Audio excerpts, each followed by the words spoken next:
Peace. It's your homeboy Lover J, Jose Gutierrez Jr., AKTV, Active News Media, and live from I-5. And I just want to hit you with a quick video really quick because I had an opportunity to be in my community today. I don't get to get out too much due to the COVID and the virus and people being sloppy and reckless, and it's spiking right now. So this was the opportunity I took, though. One of my homegirls had notified me that there was like a rally downtown, a couple of them. It was a march for social justice and around the outcomes and the remaining, story around Mr. George Floyd and the many hundreds and thousands of other people before him. And then there was also more of a right-wing political rally down at Capitol Lake. And my homegirl said, yeah, they're down there. They cussed us out. Some people cussed us out, and they had the Don't Tread on Me flag and the Confederate flag. And, so I was like, well, let me go down and see what's up. Let me go see what's up as a member of the media and maybe catch some interviews and talk to some people. And also let me go down there because that kind of stuff is not permitted to intimidate anybody in my community. And I won't be intimidated by it either. You're not going to keep me away with any flag or any gun or any whatever you think will work. For afraid people, I'm just not one of those. So I'm walking right into the teeth.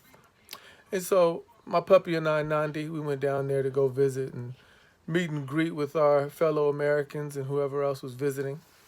And so we went, and we caught the tail end of this event. And, people were generally friendly. Nobody was menacing. People had rifles and firearms, but you're not the only one with firearms, so nobody's afraid over on this side of the camera. And I know that's meant to intimidate, and some people are just flexing their right with the Second Amendment rights that we're afforded here, and I totally support that. I just don't trust every individual with a firearm because some people lack the sophistication to have it. And it's not just people in that group, it's people, period.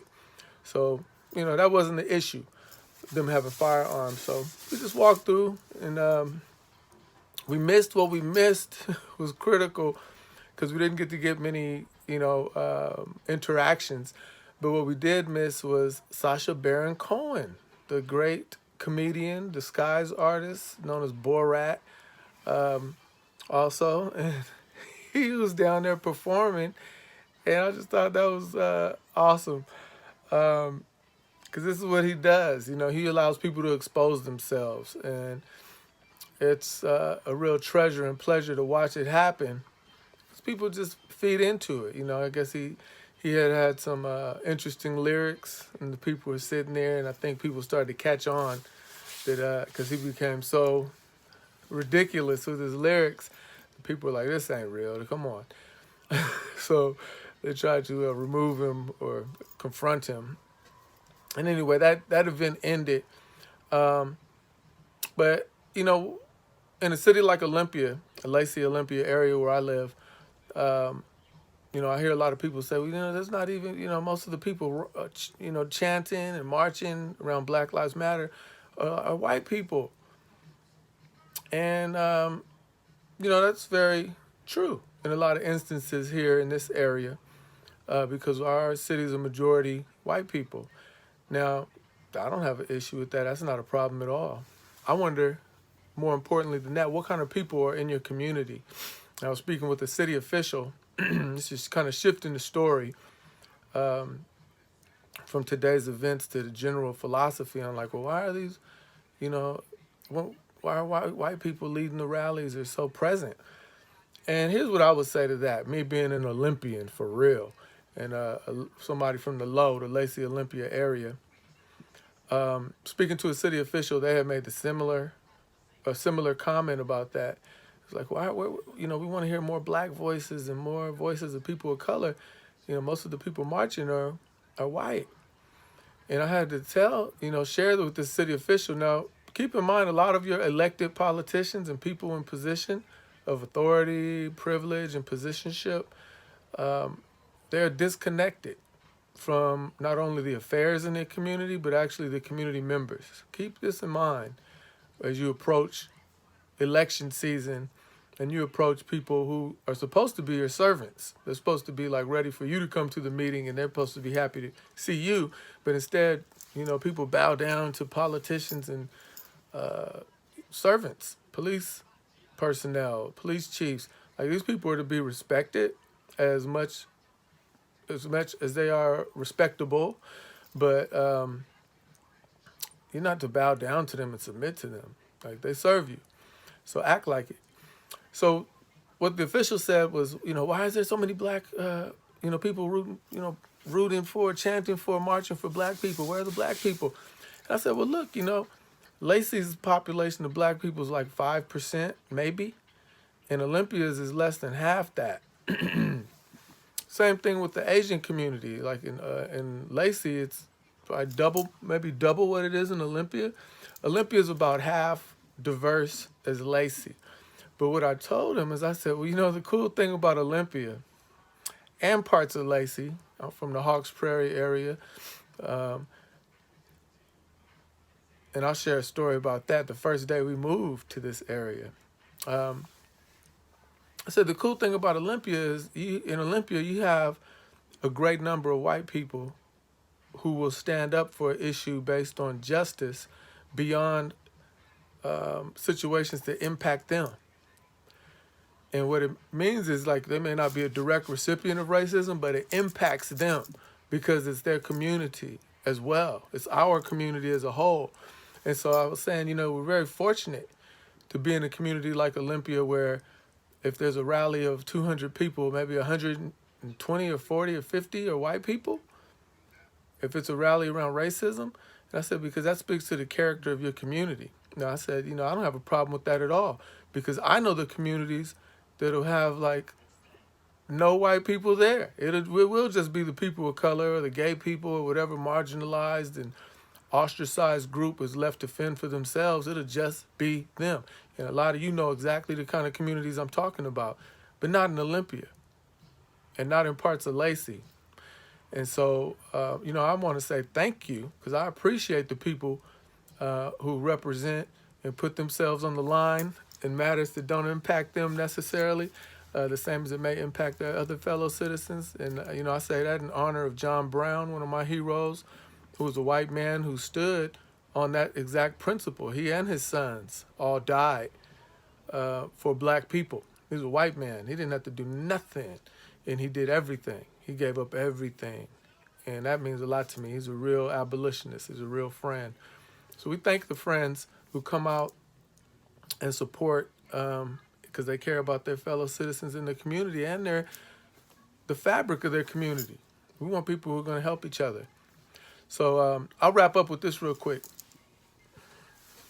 The first time we moved into East Tanglewild in the Hawks Prairie area, the first day, now keep in mind, our area, Fort Lewis, we're right here by the indigenous mighty nation and tribe of the Nisqually people.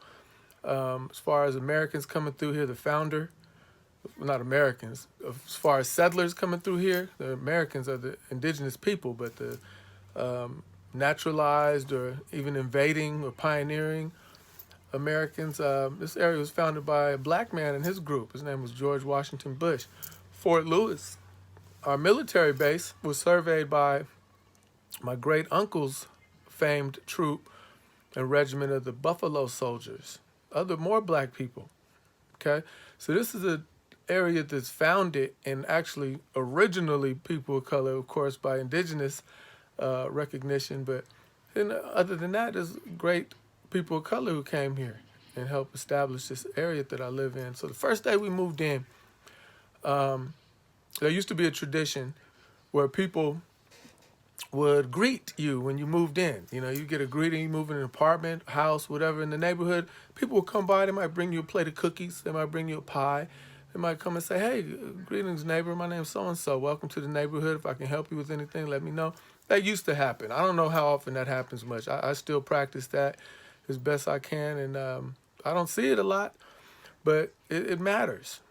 So anyway, we hear a doorbell. I'm about 8 years old at the time, and my sister must be about 10. And when we move in, this is the 80s.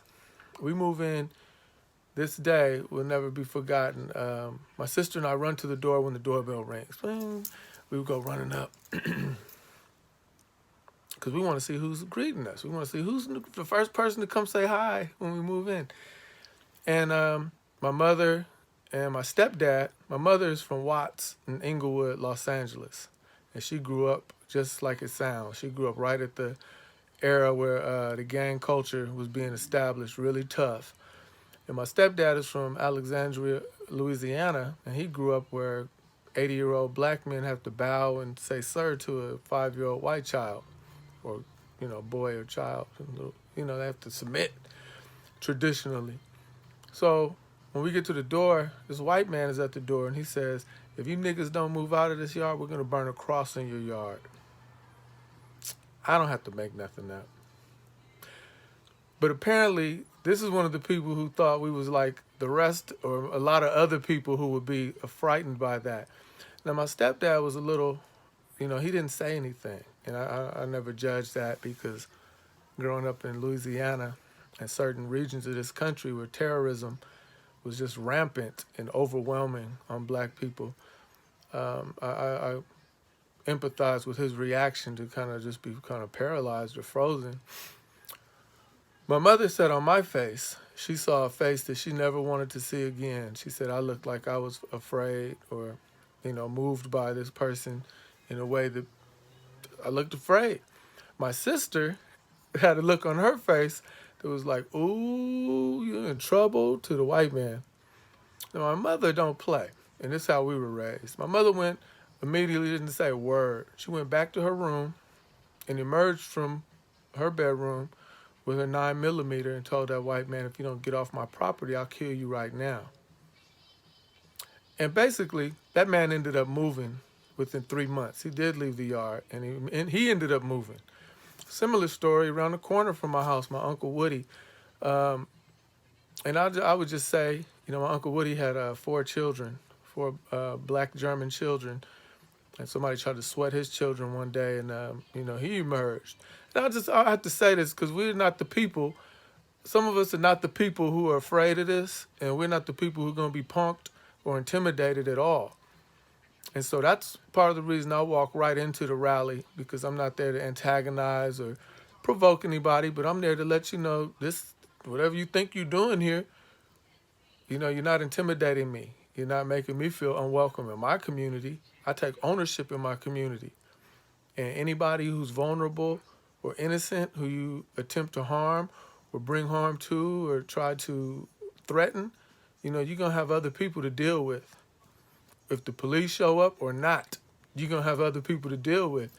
So, that was just a story I wanted to share, because you have to pronounce yourself. You have to be active. And it's so easy not to be. It's so easy to be intimidated. It's so easy to be in fear. But when you have fear, I just encourage you to summon your courage. It's your homeboy, Lover J. 3 minutes from the 25360 Active Media. And as always, have a great day. Make the most of your moments. And remember, winners train, losers complain. Do your thing. Peace.